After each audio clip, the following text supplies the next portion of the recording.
દાહોદ જિલ્લાના દેવગઢ બારિયા તાલુકાના બૈણા ગામમાં પાનમ નદીમાં ગેરકાયદેસર રીતે ખનન ઝડપાયું છે। સ્થાનિક તંત્ર સફાળું જાગ્યું હોય તેમ રેતી માફિયાઓ સામે લાલ આંખ કરતું જોવા મળી રહ્યું છે।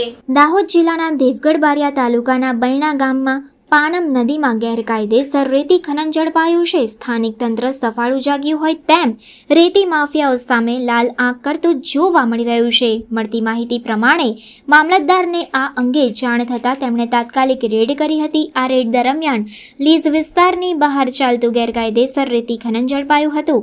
આ ઘટનામાં લીઝ હોલ્ડર જ નિયમોની ઉલ્લંઘના કરીને લીઝ વિસ્તારની બહાર મોટા પાયે રેતી ખનન કરતો હોવાનું બહાર આવ્યું છે। મામલતદારે રેડ દરમિયાન ખનનમાં વપરાતું હિટાચી મશીન ઝડપી પાડ્યું છે અને આ અંગે ખનિજ વિભાગને જાણ કરી છે। ખનિજ વિભાગે તુરંત પગલાં લેતા હિટાચી મશીનનો કબજો મેળવી લીધો હતો અને વધુ કાર્યવાહી હાથ ધરી છે। આ ઘટનાએ સ્થાનિક વિસ્તારમાં ચર્ચાનો વિષય બન્યો છે।